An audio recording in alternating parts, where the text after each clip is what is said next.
único que puede hacer hipermutación somática. Es decir, que puede tener esa afinidad. Esa es la razón por la cual en respuesta secundaria o al final de la respuesta primaria, ya yo tengo anticuerpos de alta afinidad. Anticuerpos que se unen súper bien al antígeno. ¿Ok? Ahora, ¿cómo se hace el switch? Ya dijimos que el switch es cambiar el gen constante de una clase de mu por épsilon. Entonces, en vez de tener IgM, tengo IgE, pero con el mismo dominio variable, reconociendo el mismo epitopo. Entonces, si nosotros revisamos el primer... Ay, ¿qué pasó aquí?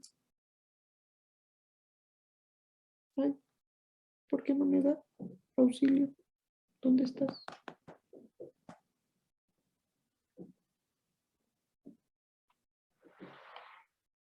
Aquí está. Si nosotros tenemos aquí en los humanos, vean que ahora sí me van a entender cuando ya vimos los mecanismos de recombinación de genes. Yo tengo aquí BDJ y lo voy a recombinar con un constante.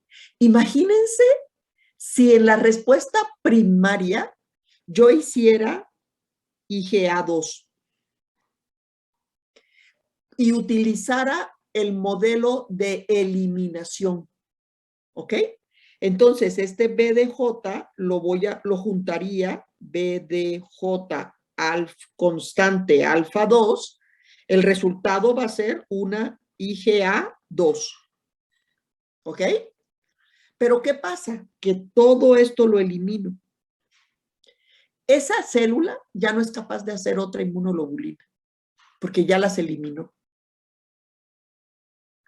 Por esa razón, la naturaleza es tan sabia. ¿Sí entendieron? Esa es la razón por la cual, el hecho de que el primer gen sea mu, esa es la razón por la cual en respuesta primaria, los primeros dos genes son mu y delta, los BCRs son con IgM y con IgD. Pero además, en respuesta primaria, la primera inmunoglobulina que se hace es IgM. Esa es la razón. Si yo pego BDJ con este, todavía me quedan todos estos para jugar en el futuro. Entonces, ¿qué voy a hacer ahora? Ya tengo el BDJ, ya le hice hipermutación somática, pero la IgM dura muy poquito, prefiero IgG que vive más días. Entonces,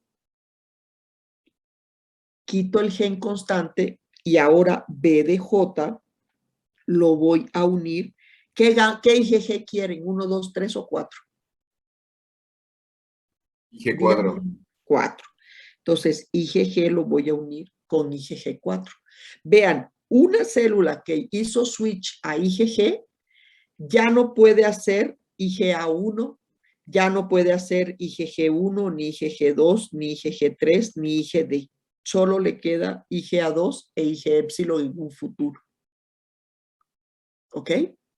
Lo cual, pues, no está mal. Si ella va a querer hacer IgG4 toda su vida, pues ya con eso es suficiente. ¿Sí? ¿Les quedó claro? Entonces, ese es el switch. El switch es, por eso, cambiar esa, tener la garantía de que puedo usar o una IG o un constante de alfa, puedo usar un constante de alfa o puedo usar un constante de gamma, aquí mejor. Ahora, ¿cómo sabe la célula qué inmunoglobulina va a ser? ¿Cómo sabe que la primera que tiene que hacer es IgM? ¿Se acuerdan que el linfocito T cooperación TB, coopera con el linfocito B y le entrega citocinas? ¿Qué linfocito T? El que ya reconoció antígeno y ya proliferó y ya se diferenció, el folicular cooperador. Dependiendo de la citocina que le entregue, será la clase de inmunoglobulina que hace. Si le entregamos, ay, no está aquí, déjenme. Bueno, es que aquí está otra. Esta es para ratón, pero aquí está la de humanos. Si yo quiero hacer IgM, el linfocito folicular cooperador que viene del TH2 le va a entregar dos citocinas, interleucina 4 e interleucina 13. Eso es lo que necesita la célula B para diferenciarse a plasmática y empezar a sintetizar BDJs, o sea, dominios variables, con el constante mu. Si nada más le entrega uno de los dos, una de esas dos citocinas, IL4O y IL13, va a ser IgG4 o IgE. ¿Ok? IgG4 o IgE.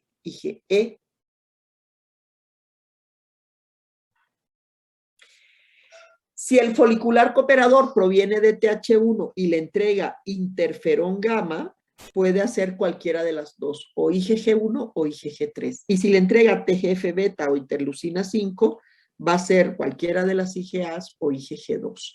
Entonces vean cómo la citocina que recibe el linfocito B define el isotipo de inmunoglobulina que se va a cambiar. Entonces esta IG al principio pues ¿Podría recibió... repetirle, por favor, maestra? Disculpa. ¿Podría repetirle la inmunoglobulina que... La citocina que le entrega el linfocito T cooperador folicular, la citocina que le entrega, este TH2 se convierte en este TH1 se convierte en este. Y este es el que coopera con B. Para que B se convierta en una célula plasmática que produce un anticuerpo. Entonces, dependiendo, déjenme borrar estas porque pareciera que hace la flecha. Dependiendo de la citocina que le entrega, será el anticuerpo que va a hacer. Si le entrega IL-13 más IL-4, hará IgM. Si le entrega uno de los dos, IL-4 o IL-13, hará IgG4 o IgE. Si le entrega interferón gamma, hará IgG3 o IgG1. Si le entrega TGF beta más interleucina 5, hará IgE más IgG2, perdón, más IgA. ¿Ok? Entonces es muy importante. La citocina que le entrega el linfocito T al linfocito B es sumamente importante porque define la clase o isotipo, recuerden que son sinónimos, la clase o isotipo de inmunoglobulina que sintetizará esa célula en particular. ¿Preguntas hasta aquí? ¿Sí? ¿No? ¿No hay pregunta? Entonces, en mi anticuerpo que está formado por una cadena ligera, dos cadenas ligeras y dos constantes, ya sabemos que aquí en la región variable yo puedo hacer una hipermutación somática para garantizar que en las regiones hipervariables voy a tener aminoácidos acorde al epitopo que va a reconocer.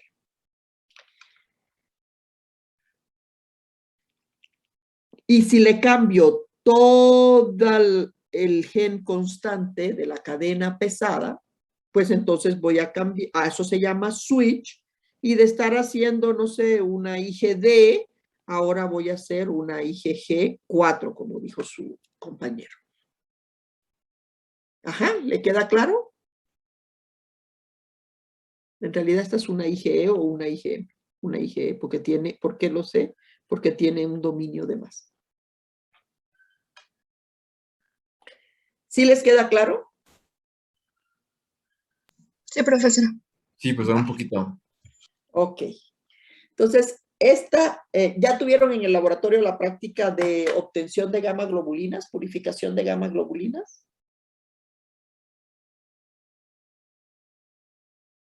¿Ya lo hicieron en el laboratorio? Creo que ya, profesora. Ok. Si ya tuvieron, como ya tuvieron esa, de hecho, estas diapositivas que siguen son totalmente de repaso. Recuerden que podemos purificar las inmunoglobulinas por dos métodos. Son proteínas finalmente. Y podemos aprovecharnos como purificamos cualquier otra proteína. Tenemos métodos inespecíficos, es decir, métodos inespecíficos que toman en cuenta los aspectos bioquímicos de las inmunoglobulinas y métodos específicos que toman en cuenta los aspectos inmunológicos de las proteínas.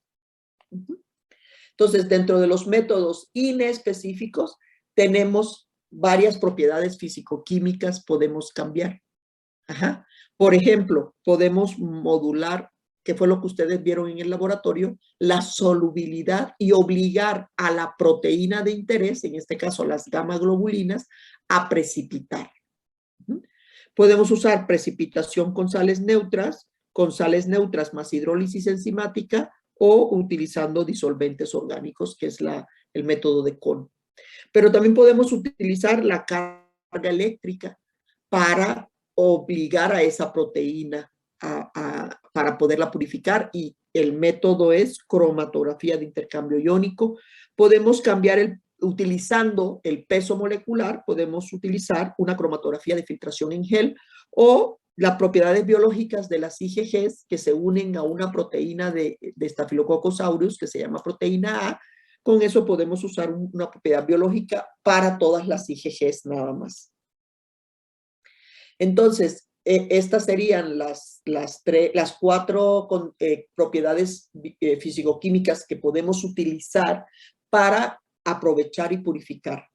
La que ustedes hicieron en el laboratorio, la primera que vamos a ver, la de salting out, o precipitación por salado. En esta, lo que ocurrió fue una precipitación aprovechando, una precipitación aprovechando que las proteínas se pueden precipitar con sales neutras. De hecho, podemos usar cualquier sal neutra, incluso cloruro de sodio, pero sale mucho más limpio el trabajo, la proteína, perdón, sale mucho más pura si utilizamos sulfato de amonio. El sulfato de amonio tiene la particularidad de precipitar a las gamma globulinas cuando se encuentran a qué concentración, chicos.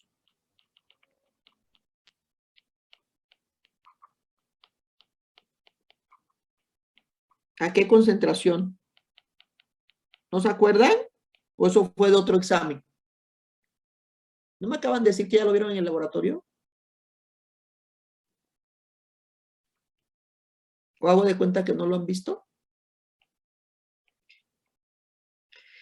El sulfato de amonio lo vamos a diluir hasta obtenerlo en un 33%. El diluyente es el suero donde se encuentran mis anticuerpos. Este es el diluyente. La dilución que voy a hacer es una dilución 1:3. Un volumen de sulfato de amonio más 2 volúmenes de suero. 1:3. Y se van agregando gota a gota y se va mezclando suavemente, porque si nos hacemos espuma, podemos provocar la desnaturalización de las gamma globulinas. Los anticuerpos de los humanos precipitan con el sulfato de amonio al 33%. ¿Ok? Los anticuerpos de los humanos. Vean que los anticuerpos de los ratones es al 45-50 y de los conejos es al 40. Cada especie tiene su concentración de sulfato de amonio a la cual precipitan las gamma globulinas. No es IgA, IgM, no, todas las gamma globulinas. ¿Ok? ¿Sí? Entonces, mi suero queda ahora ahí con mucha sal, las gamma globulinas quedan embebidas en el sulfato de amonio. ¿Qué hacemos entonces? Tenemos que hacer una diálisis para eliminar esas sales. ¿Se acuerdan con qué era la diálisis? ¿No? Con ese saquito que muestran, ¿no, profesora? Ajá, pero ¿qué es esto? Es como una membrana que tiene No, cierta, la membrana es el saquito. ajá, ¿Qué sí, líquido, cierta qué porosidad, ¿no? amortiguador le pongo afuera? Solución salina reguladora de boratos. Boratos, exacto, exacto. Entonces, al ser más iónico, ¿qué es lo que está pasando? Mis proteínas están rodeadas de agua y además están, primero de agua, ¿no? Primero de agua. Ahí están en suspensión con mis moléculas de agua ahí. Y cuando yo le pongo la sal, entonces el OH y el H del agua son reemplazados ahora por el sulfato y el amonio de la sal que le estoy poniendo, del sulfato de amonio. Ajá. En la medida en que yo le estoy robando las moléculas de agua, fíjense, le estoy robando, por eso se llama salting in, le estoy robando las moléculas de agua, se las robo y entonces las proteínas se empiezan a ver desnudas porque le estoy robando las moléculas de agua. ¿Quién me roba el agua? Los iones sulfato y los iones amonio, que son más iónicos que los aminoácidos, las R de mis aminoácidos. Entonces vean cómo todas las moléculas de agua ahora están con el sulfato y el amonio y mis proteínas me quedan como huerfanitas. Empiezan a unirse entre sí de tal manera que llega un momento en que precipitan. Ajá. Ese es el salting in. Ajá. Entonces, ¿cómo elimino yo este precipitado? ¿Cómo elimino yo toda esta sal? Con un ion más fuerte que lo obligue a sacarlo de la bolsa de diálisis, lo saco para formar cloruro de bario, que se precipita y de hecho se ve con ya no lo hacen ustedes, pero se ve con el McFarland, con los tubitos de McFarland. Cuando yo ya no tengo aquí sales, ese es el momento en que ya el contenido de aquí tiene gamma globulina sin ninguna otra contaminación. Bueno, eso es un decir. Sí se contamina con un poquito de albúmina. Siempre queda un poquito de albúmina por ahí atrapado. El salting out, más enzimas, es lo que se hace en el Instituto Nacional de Higienes para tratar para las gamma globulinas de los caballos, que son antiveneno de serpiente y antiveneno crotálico. Es un poquito más caro, pero nos garantiza que eliminamos la albúmina, porque este es un producto que se va a vender. Entonces, como esto se va a vender, eliminamos la albúmina por hidrólisis enzimática. ¿Qué enzima usamos? Pepsina. Y la pepsina me va a hacer muchas cosas. A las gamma globulina, recuerden, nos va a dejar FAB2', FAB'2, perdón. Y con la pepsina hago dos cosas, elimino la albúmina y elimino los FC. Sobre todo le digo, esto es lo que se usa en el Instituto Nacional de Higiene y precipito primero con sales neutras y después trato con pepsina. ¿Por qué? Porque ese suero es de caballo y no me conviene poner suero de caballo en los humanos que hayan sido picados por una serpiente o por un alacrán. Entonces le pongo FAB'2 para garantizar que ya no hay FC que puedan generar una enfermedad del suero en el futuro. Este es un método que se tiene que hacer en grandes tanques metálicos porque se hace en frío, en unos grandes cuartos fríos ahí en Tacuba, en Popotla, no, Popotla no, el que sigue de Popotla, en el Instituto Nacional de Higiene. Entonces, lo que me queda es un producto que no me va a generar enfermedad del suero, ni me va a generar respuesta de anticuerpos, antianticuerpos, ni nada, porque le quito el FC. Y de paso le quito alguna albúmina que esté por ahí, que son muy sensibles a la pepsina. Como esto se hace en grandes tanques, en cuartos fríos enormes, pues esto se hace caro. Por eso los sueros antiveneno de serpiente no son tan gratis, que digamos. ¿Okay? Si les gusta mucho el campismo, pues a lo mejor si alguno de ustedes ha comprado recientemente, yo hace mucho que no hace muchos años y costaba creo que 300 pesos y eso fue hace muchos años. El método de Kohn es la precipitación con solventes orgánicos. Esta precipitación con solventes orgánicos utiliza solventes orgánicos que son miscibles con el agua. ¿Ok? El pH y la fuerza iónica son constantes y la precipitación está dada por el cambio en la constante dieléctrica del medio. Tengo mi proteína en una solución salina, o sea, ya hay agua. Entonces, cuando yo le pongo el solvente orgánico, etanol, acetona, etcétera, tiene una constante dieléctrica menor a la del agua. Entonces, eso hace que se roba el agua. Es el mismo, el final es el mismo que la sal, el método de salting out, pero, aquí es la constante dieléctrica y entonces al cambiar la constante dieléctrica del medio, el agua ya no se quiere pegar a esas proteínas y entonces me quedan mis proteínas solas y precipitan, ¿no? Porque hay que tapar los parches hidrofóbicos. Entonces aquí están con agua, que son estas de aquí, cómo se elimina por cambio de la constante dieléctrica y entonces las proteínas tienen que juntarse entre sí para poder sobrellevar esos parches hidrofóbicos y precipita. Utilizando la carga eléctrica, la cromatografía de intercambio iónico es utilizar unos perlas inertes a la cual les voy a pegar ya sea una carga positiva o una carga negativa. Este sirve para cualquier proteína, esto no es nada más para las inmunoglobulinas. ¿Okay? Si yo tengo a mis gamma globulinas con carga negativa, entonces cuando pasan por aquí, pues aquí se quedan pegadas. Y todas las demás que tienen carga positiva o una negativa muy débil, pues pasan de largo en la bandeja, en el tubo de cromatografía. ¿Ok? Entonces, de esa manera, obtengo, aquí aquí está. De esa manera obtengo la proteína, porque estoy intercambiando con base en la carga. Aquí sí tienen que asegurarse que el amortiguador en el que tienen su proteína le dé la carga opuesta a la que tienen en su cromatografía. El más utilizado de los intercambiadores aniónicos, es decir, tienen carga negativa para pegar cargas positivas, es el DAE, dietilaminoetil. ¿Ok?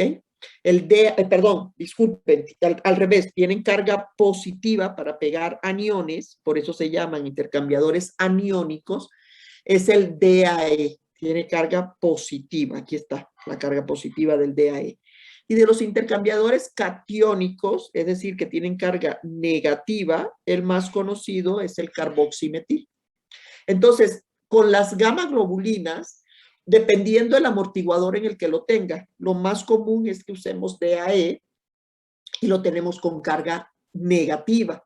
Entonces, todas las proteínas que tengan carga negativa a ese pH que está el amortiguador, pues van a quedarse pegadas en la cromatografía de dietilaminoetil.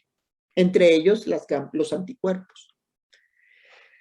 Utilizando el peso molecular, usamos unas perlas que venden en el mercado, se llama cromatografía de filtración en gel, y son unas perlas que tienen túneles en su interior. Un túnel que tendrá un diámetro diferente para los diferentes pesos moleculares. Así nos venden, por ejemplo, para las inmunoglobulinas monoméricas como IgG, nos venden Cefadex G150, porque 150 kilodaltons es el peso de la IgG. Y para IgM nos venden Cefadex G900, porque 900 es el peso molecular de las IgM. Entonces, para las IgG, pues tienen como como tunelitos, tienen túneles, y cuando le ponemos las gamma globulinas, que generalmente ya las hemos purificado por salado, por salting out, entran aquí y entonces las que son menores de 150 kDa entran aquí y van haciendo el recorrido por todo dentro de cada perla, de tal manera que les tarda más. Y las que pesan más de 150, pues esas van por fuera y son las primeros que salen. Entonces, la primeritita que sale es, la primeritita que sale son las grandes, ajá, son las más pesadas, las que no pueden entrar a las perlitas, y las que nos interesan a nosotros son las últimas que salen, que son las que llevan el camino más largo, porque esas se van metiendo entre los túneles del Cefadex. Ajá. ¿Ya hicieron ese examen en el laboratorio? Pues es el que tienen hoy. Nadie me Creo que la contesta. sección pequeña tiene examen hoy. ¿De esta práctica? No creo, no sé, la verdad, cómo Ok. vaya. Y Sí, ese es de finalmente, la sección grande. la cromatografía de afinidad con proteína A. La proteína A es una proteína es que perdón, pero cambié. Ay, perdón. Ay, ¿cómo me queda? Tú eres el que tienes que cambiar. Aquí está. La proteína A es una proteína que pertenece a Staphylococcus aureus. Y esa proteína, generalmente la cepa COG1 es la que tiene más proteína A, pero todos los Staphylococcus aureus tienen proteína A. Y esta es una proteína que le encanta unirse a las IgGs, le encanta. Entonces compramos perlas inertes y la activamos con bromuro de cianógeno, y luego le ponemos la proteína A proveniente, ya te la venden en Sigma. Y entonces nos queda la cefarosa con la proteína A. Entonces, con esas perlas, yo lleno una cámara de cromatografía, que aquí todas tienen proteína A. Cuando agrego la mezcla de anticuerpos, todas las inmunoglobulinas, solo las IgGs se van a pegar y se van a quedar pegadas. Entonces, lo primero que sale, eso no me interesa. Después tengo que hacer un cambio de pH, le pongo un eluyente para que ahora salgan las IgGs. ¿Ok? Entonces salen las IgGs tiempo después. Cuando ya yo cambio, ya sea la fuerza iónica o el pH, se desprenden las IgGs y ya las obtengo súper puras. Pero fíjense, todos estos métodos son para IgGs, para IgMs, o sea, para las gamma globulinas, para todo. No es antifulano, son todas. Los métodos inespecíficos solo nos dan el bonche de anticuerpos. Si yo lo que quiero obtener son los anticuerpos anti-ovoalbúmina, entonces tengo que usar un método específico. Los métodos específicos son basados en las propiedades inmunológicas. Es decir, aquí sí voy a usar el antígeno. Generalmente usamos un método específico después de haber usado un método inespecífico. Entonces, si yo ya tengo las gamma globulinas en donde encuentro ahí están entre todos los anticuerpos, ahí están los que yo quiero, los anti-ovoalbúmina. ¿Por qué? Porque a ese conejito yo le puse ovoalbúmina y el suero lo pasé por salting out, o sea, por precipitación con sulfato de amonio, y ya tengo mis gamma globulina donde estoy segura que hay anticuerpos anti-ovoalbúmina. Entonces, ¿qué hago? Compro perlas inertes y a esas perlas les voy a pegar el antígeno. ¿Qué antígeno? Pues la ovoalbúmina. Y entonces las gamma globulinas las paso por aquí y aquí se van a quedar pegadas solo los anticuerpos antiovoalbúmina, de tal manera que los que primero salen, esos no me interesan. Me interesan los que salen después, que a lo mejor son más poquitos, no importa. Estas son inmunoglobulinas anti-ovoalbúmina y ahí sí lo pueden ustedes. Esta técnica que les acabo de enseñar se llama cromatografía, porque es una cromatografía, pero columnas de afinidad. Es decir, ya es específico. Yo le estoy poniendo el antígeno específico, que yo sé obviamente que ahí están los anticuerpos. Ajá, porque ya los probé en un precipitado o en un aglutinado, etc. ¿Ok? El otro método es el de adsorción. Elimino este ad con D, me sirve para eliminar anticuerpos indeseables. Nos pasa mucho que a veces tenemos reacción cruzada. Por ejemplo, las bacterias que habitan en el intestino, todas forman una gran familia que se llama enterobacteria, que incluyen Escherichia coli, Shigella, Salmonella, Proteus, etc. ¿Ok? Si yo en un conejo puse Salmonella, pues seguramente va a haber anticuerpos que también, epitopos que se comparte con Escherichia coli, con Shigella, con los otros miembros de la misma familia. Entonces, ¿qué hago? El suero de ese conejo anti-Salmonella typhi lo hago reaccionar uno cada vez con cada uno de las bacterias que yo sé que pudiera haber alguna reacción cruzada. Entonces me va a dar un aglutinado. Centrifugo y el sobrenadante ahora lo mezclo con Shigella. El aglutinado seguramente es, a veces ni se ve, pero uno de todas maneras ultracentrifuga. Porque claro, los anticuerpos son muy específicos, sí, pero es que estos son de la misma familia, porque hay epitopos que se comparten. Entonces, con Shigella me va a dar, ni siquiera me voy a dar cuenta, yo de todas maneras centrifugo. El sobrenadante con Proteus, igual, no veo nada, centrifuga. Me va a quedar un sobrenadante que es anti-Salmonella typhi sin reacción cruzada con ninguna otra enterobacteria. ¿Ok? Entonces, eso es lo que hacemos cuando tenemos proteínas que pudieran generar reacción cruzada. Tengo que poner el suero de mi animal a reaccionar con esa proteína al cual le quiero eliminar esos anticuerpos. Por eso se llama con D, adsorción. Bueno, aquí están las cromatografías de afinidad, por columna de afinidad, que ya les enseñé. Y cómo, aquí es al revés, aquí pegamos un anticuerpo para purificar un antígeno, porque también se pueden usar cromatografías de afinidad para purificar un antígeno, porque no encontré uno al revés. Pero imagínense que es el antígeno el que está pegado y ustedes van a pegar el anticuerpo aquí, ¿ok? Perdón, pero Leninger no me quiso regalar el otro. ¿Preguntas hasta aquí? Chicos. ¿No preguntan? No, profesora. Bueno, entonces aquí le voy a dejar porque el tema que sigue, que es obtención de anticuerpos monoclonales, no lo quiero dejar a la mitad.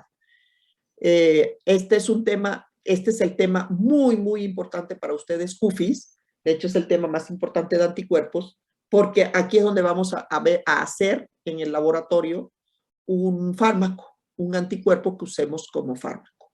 ¿Ok? Así va, la clase del miércoles, no, el miércoles tenemos examen, la clase del próximo lunes, entonces va a ser los anticuerpos monoclonales. Bien, les prometí que, bueno, varias cosas. Hoy recibí un correo de un estudiante donde me pedía que si les daba más tiempo para subir las mapas mentales. Cuando me di cuenta que 22 alumnos ya habían subido sus tareas, dije,